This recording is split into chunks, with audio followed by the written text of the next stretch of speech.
This episode of Engineering the Future is brought to you by Epic Training, supporting engineers since 1992. Epic Training knows the transition to working from home has been difficult for both businesses and employees. That is why we've converted all our courses to online to keep engineers and technologists on track. For more information on how we can help your company thrive, visit epictraining.ca. This podcast is brought to you by OSPI, the Ontario Society of Professional Engineers, the advocacy body for professional engineers in the engineering community in Ontario.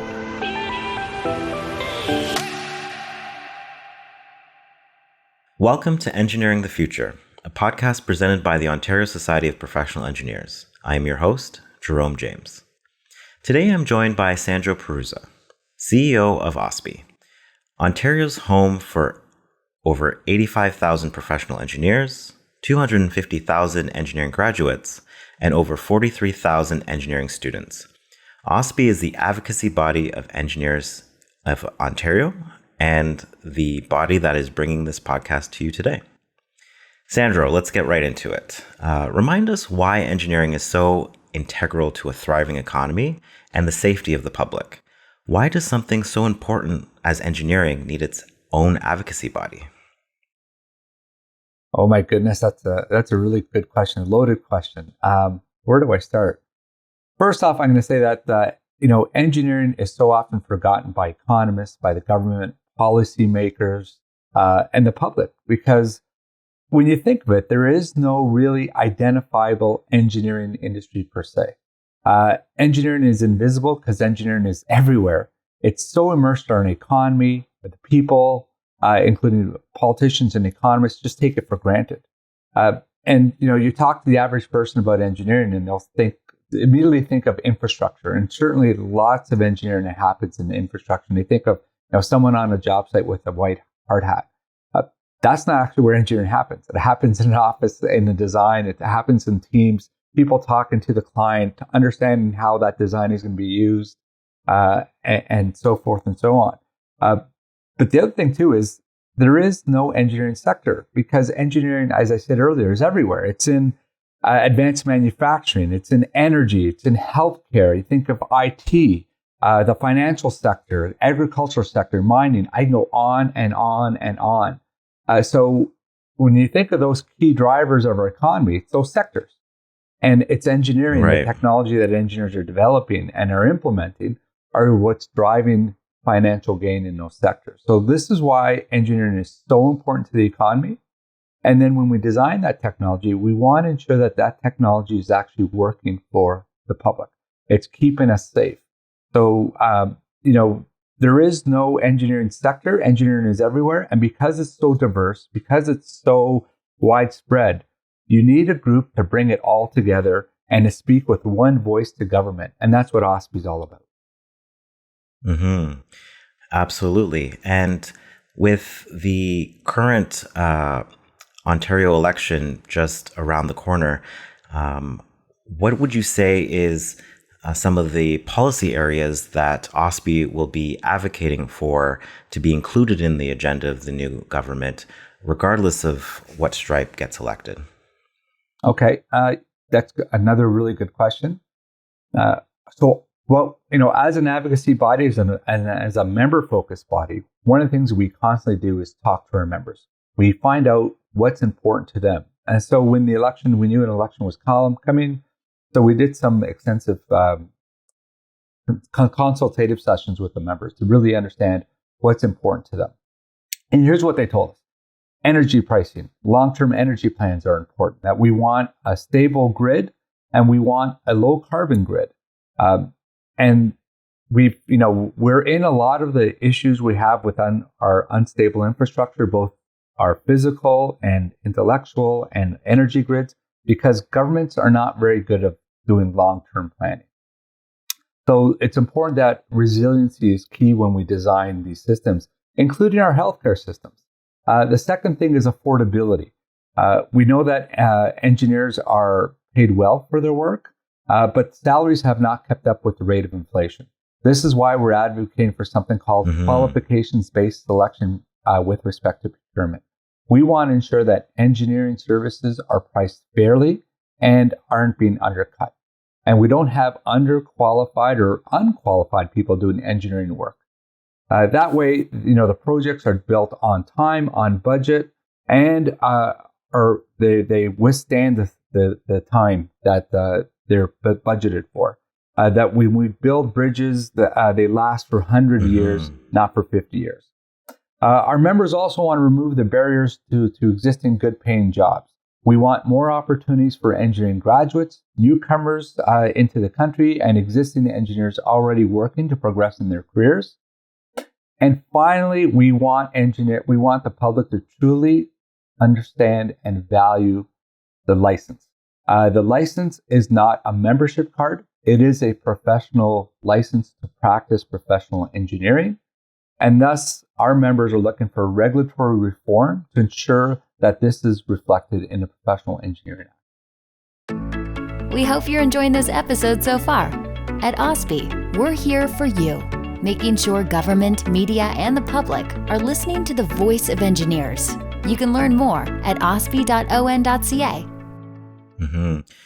You've touched on so many different areas, and it seems as though OSPI has their hand in many different parts of the public interest. You touched on healthcare. We're just getting out of a global pandemic. How would you say that this year's election in 2022 differs from a health perspective than what issues that we were advocating for when the 2018 election was here? Sure.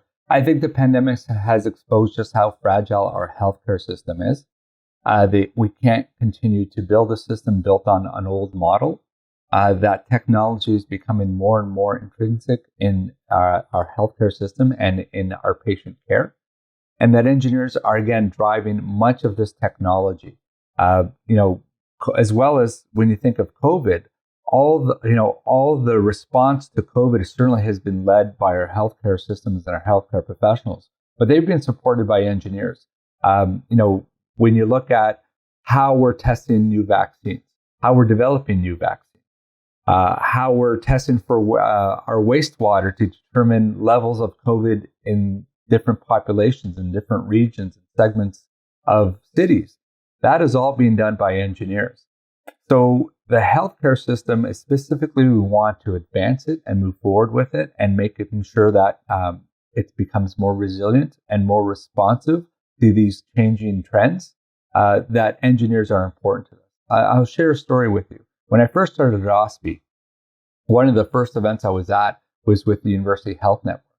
So I'm saying, why are we going to University Health Network for an engineering event? Well, they run a lab there where they actually test new technologies before they're deployed in the field.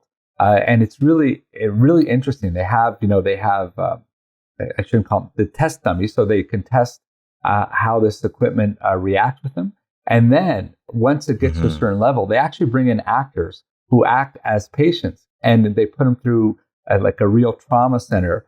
And they see how this equipment, how the doctors use this equipment within different traumas and different scenarios. So it's really interesting. And all of this was designed and led by professional engineers. Absolutely. Can you elaborate a little bit more about,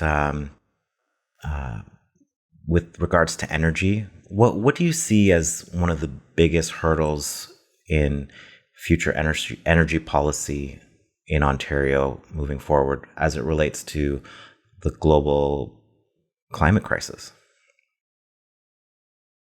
Sure. When you look at the windstorms that ripped through Ontario 2 weeks ago, and it affected all parts of the province, it just demonstrated just how fragile our energy system is, and our grids are so not resilient. They haven't been built with a resilience in mind with climate.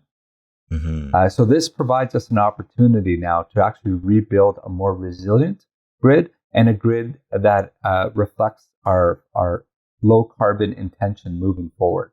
A grid that will allow us to build more renewables into it.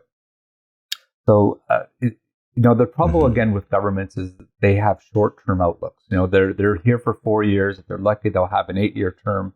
But you need to start thinking 50 years out, this really long-term view. And that's the value that engineers bring, is thinking of, okay, what is the future? We need to shift from a carbon-centric energy system to a low-carbon energy system and a net zero system. Engineers can actually plan that out over several years. Right. I know OSPI is involved in advocacy with regards to changing the Ontario's building code. Can you elaborate on that point? Sure. We have a working group that is actually looking at the building code and how do we start to build, again, with a low carbon future in mind. So one of the things that we're looking at is, are there different types of material we can build with? Wood, for example. You can actually build multi-story buildings using a wood framework as opposed to just concrete and steel. But also the energy systems within buildings. Again, the pandemic has exposed that since, COVID is airborne, and when you have these sealed buildings, you can be in one part of a building and someone has COVID in a different part, and now all of a sudden it goes through the system, and now you're exposed to it. So we need to future-proof our buildings for future pandemics. The other thing is, as well, with these low carbon buildings, is we have to look at new energy sources. Again, low carbon energy sources. So one of the things that we've been studying, and we've actually had some guest speakers talk to our energy system, our energy task force on, is heat pumps. How do we implement heat pumps and build heat pumps into new buildings?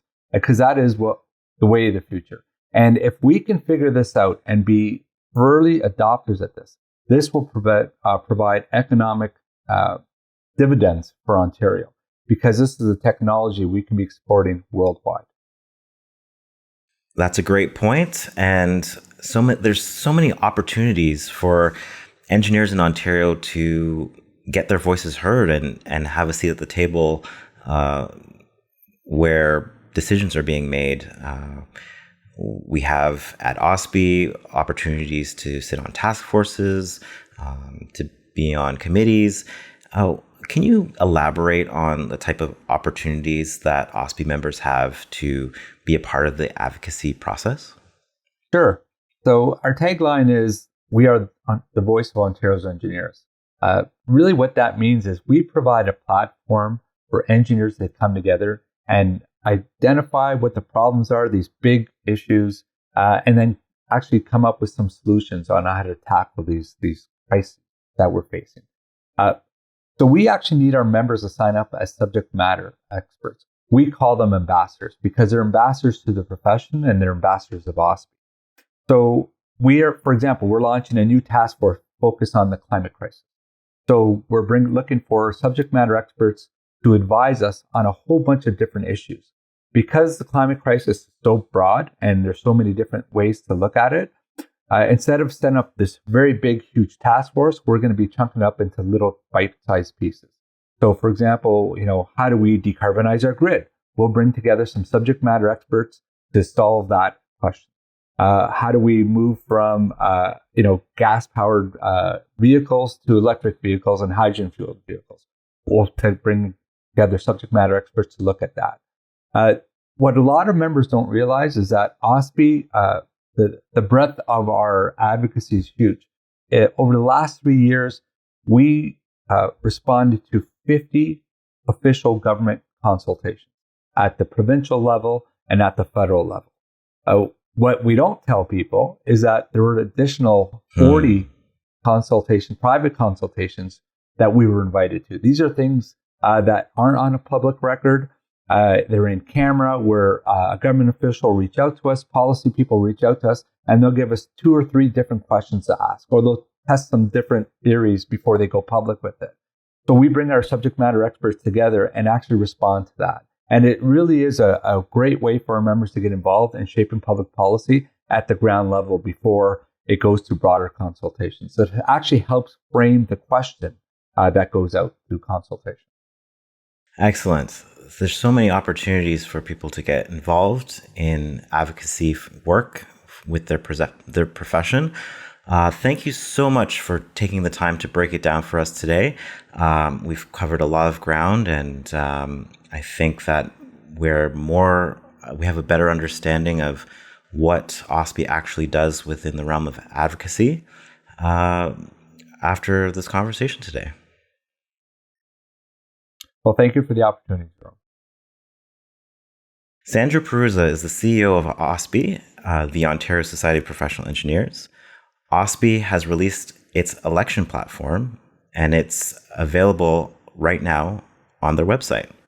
Make sure that if you haven't already voted, to vote on June 2nd during this provincial election season. You've been listening to Engineering the Future. I am your host, Jerome James. Thanks for listening. From all of us at OSPI, the Ontario Society of Professional Engineers, thanks for listening. Please be sure to subscribe so you don't miss an episode.